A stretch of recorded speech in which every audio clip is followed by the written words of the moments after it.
Zee 24 तास एक पाऊल पुढे।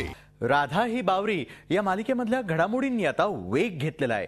सई प्रधान यांनी राधाला वेगळं होण्याचा पर्याय सुचवलेला आहे, तर दुसरीकडे सौरभ मात्र राधावरचं आपलं प्रेम स्वीकारायला तयार नाहीये। पाहूया। आयुष्य तुला हवं तसं जग, आमच्या कोणाच्याही मतांचं ओझं नको घेऊस मनावर, आणि माझे आशीर्वादच। सौरभच्या प्रेमात आकंठ बुडालेल्या राधाच्या सुखासाठी सई प्रधान राधाला वेगळं राहण्याचा पर्याय सुचवतात। एवढंच नाही तर राधा आणि सौरभच्या लग्नाला परवानगीही देतात। त्यामुळे राधा सध्या आनंदात आहे। तुझा बँक बॅलन्स, तुझे इन्व्हेस्टमेंट सगळं व्यवस्थित आहे।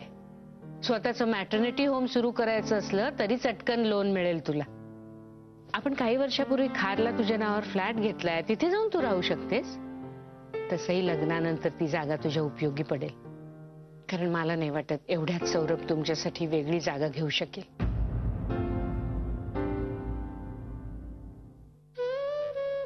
जे असेल ते,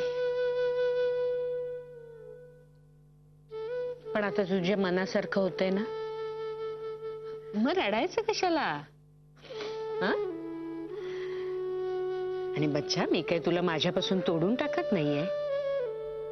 कधी ना कधी तू आपल्या आईला सोडून दूर जाणारच होतीस ना। मी तुझी आई आहे आणि आईच राहीन बाळ, म्हणून तर मी तुला हे सांगतेय। मी त्यांना सगळं सांगते, मला खरं सौरभ बद्दल काय वाटतं।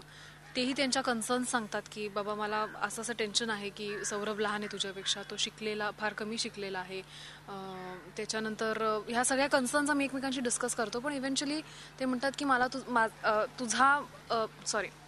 माझा तुला सपोर्ट आहे। त्यामुळे हा सीन बेसिकली असा आहे की मी माझ्या सगळ्या क्वेरीज त्यांना सांगते आणि इव्हेंच्युअली ते मला सपोर्ट करणार आहे हे त्यांनी ठरवलं। मला आता मानसचा सपोर्ट आहे, गौतमचा सपोर्ट आहे आणि आता सई प्रधानचा सपोर्ट आहे। आता फक्त सौरभ कधी खरं खरं माझ्या प्रेमात पडतो ते। कविता, राणी, विनीता, केसर या सगळ्या तुझ्या मैत्रिणी आहेत, है ना? बरोबर? हो। आणि तुझं म्हणणं आहे राधा पण त्यातलीच एक आहे, बरोबर? हो। बघा, मग एक काम कर, 8 दिवस तिला, 8 दिवस पण नको तर 3 दिवस तिला न भेटता न बोलता राहून दाखव। जर राहून दाखवलास तर मी समजेन तू तिच्यावर प्रेम करत नाही, पण जर नाही राहून दाखवलास तर तुला मान्य करावं लागेल की तू राधाच्या प्रेमात पडलायस। तर दुसरीकडे सौरभ मात्र अजूनही राधावर आपलं प्रेम असल्याचं मान्य करायला तयार नाहीये। लोकांना वेडी झाले आहे काय त्यात?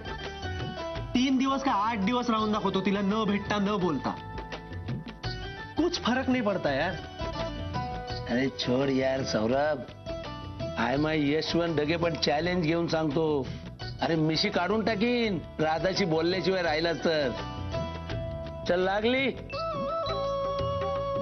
लागली बघा, विचार कर। अरे लागली लागली लागली।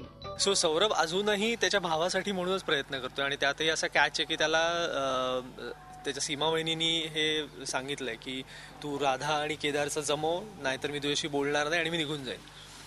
त्यामुळे तो अजूनही सिन्सिअरली केदारसाठीच प्रयत्न करतोय, आणि त्याच्या कुठेही हा डोक्यात विचार नाहीये की तो तिच्या प्रेमात पडलाय, किंवा त्याला कुठेतरी जाणवतंय की देयर इज समथिंग स्पेशल, पण ते काय आहे हे त्याला माहित नाहीये।